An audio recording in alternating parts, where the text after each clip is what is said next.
In 2017, a British tabloid published a rather intriguing headline in its digital news, claiming that a satellite of alien origin, created over 10,000 years ago, had been shot down from Earth's orbit.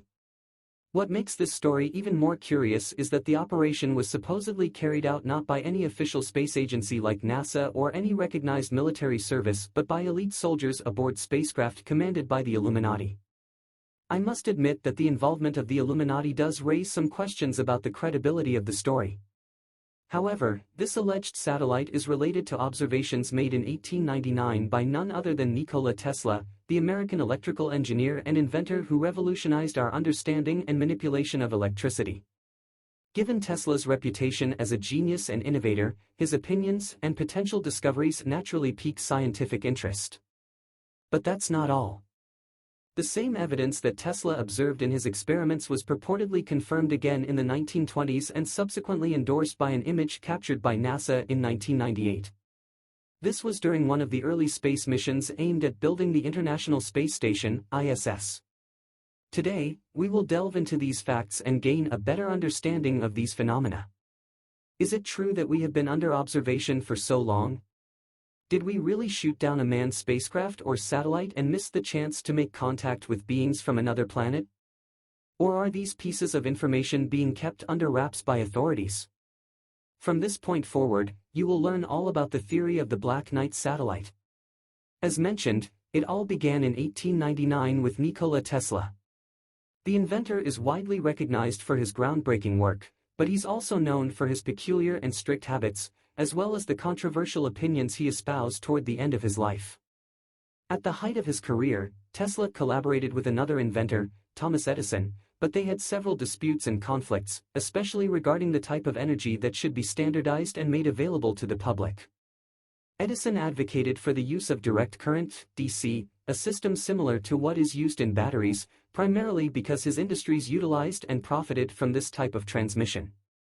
However, Tesla was the primary inventor and advocate for the alternating current, AC, model that we still use today because it is safer, cheaper, and can be transmitted over longer distances, thus popularizing the use of electrical energy for more people. In fact, Tesla didn't care as much about sales and profit as Edison did. One of his greatest endeavors was to create a wireless energy transmission system that could be made available to everyone at no cost. He believed that this kind of technology should be accessible to all and not controlled and sold by a few companies. Needless to say, he was censored and persecuted for these ideals, primarily because many of his research funders were interested in commercializing the products he was working on. During one of his experiments with radio and wireless energy transmission in his laboratory in Colorado Springs, Tesla claimed to have received a signal from another planet. This allegedly happened in 1899. But the inventor only published the results in 1901 through a scientific dissemination journal. According to him, his equipment started detecting a series of signals, changes that he could observe with some regularity and order, something he had not been able to track before. What caught the inventor's attention the most was that everything seemed to be part of a numerical equation, something that could serve for interplanetary communication, as numbers are universal, unlike languages created and modified by cultures.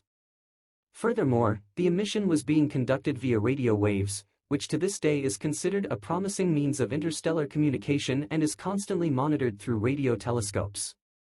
However, Tesla did not have access to any of these modern equipment, and his speculations could not be proven by him at that time.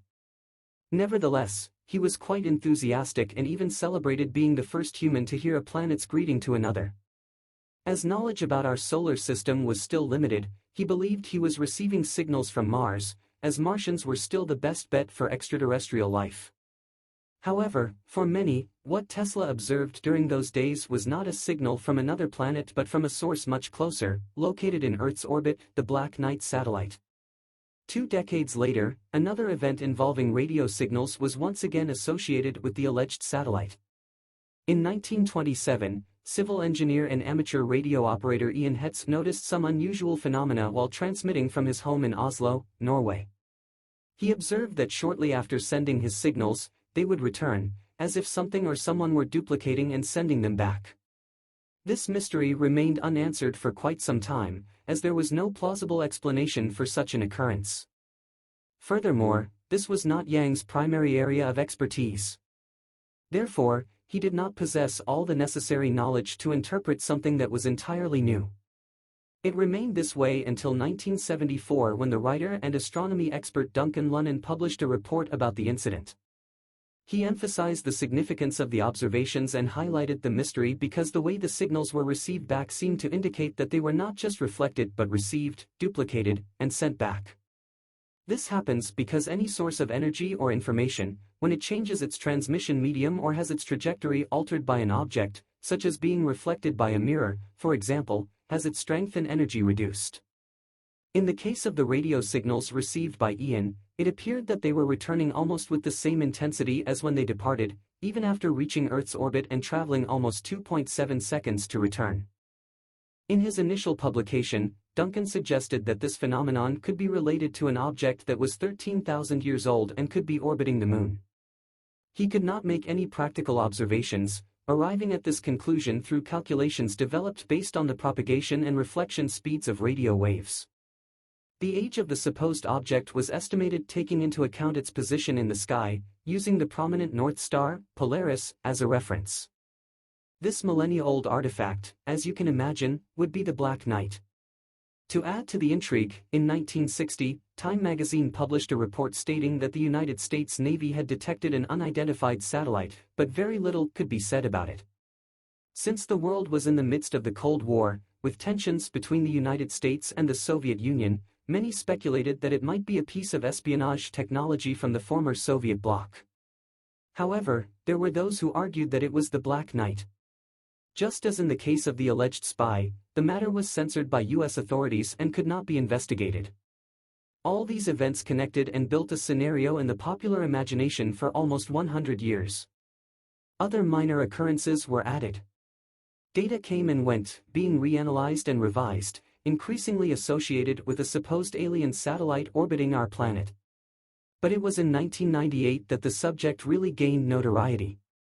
In this year, the International Space Station, ISS, began to be constructed with the efforts of several countries around the world collaborating to expand space research. The United States and Russia, former enemies, put aside many of their disputes, but not all. They were the most prominent names in this project, as they had developed significantly in this area during the space race of the Cold War period. Due to the complexity of the structure, it was not possible to send it all at once. It would have been impractical with the launch technology of that time and would have made the endeavor too expensive, as in this type of mission, all the necessary fuel needs to be sent in one go on the rocket. So, more weight means more consumption and less autonomy. Therefore, the parts were independently constructed on Earth by 15 countries, pooling their efforts to make the construction possible. It took a total of 11 years to complete the station, over 42 flights to deliver supplies, and more than 420 tons of material were used. The first part was the Zarya module, launched on November 20, 1998, by the Russians. Then it was the Americans' turn. On December 4 of that same year, they sent the Unity module aboard the Endeavour space shuttle. The mission was a success, lasting only 12 days, and everything went as expected. Well, almost everything.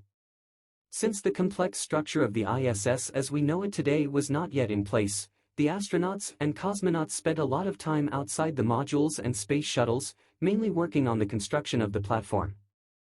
Throughout the process, they were and continue to be monitored for safety and research purposes because, in space, any information that can be collected is valuable.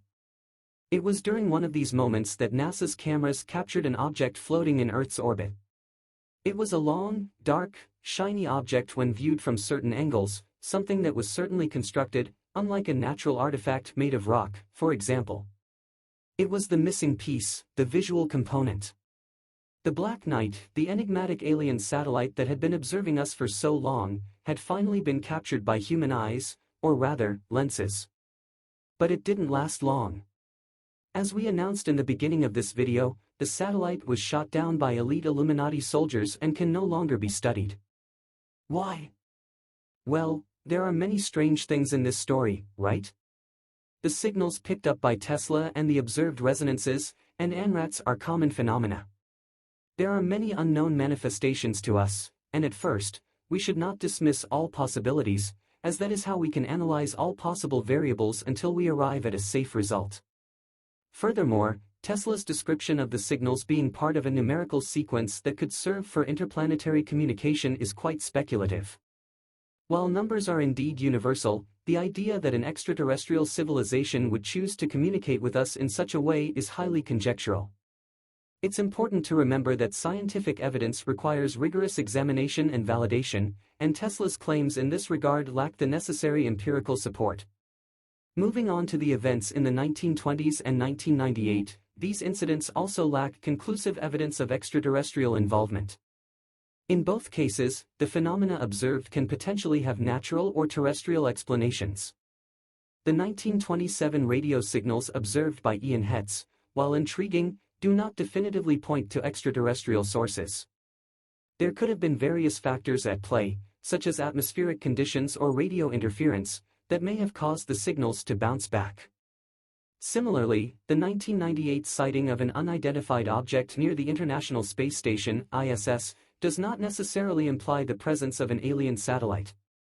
While the object's appearance was unusual, it's essential to consider alternative explanations, such as space debris or even equipment malfunctions.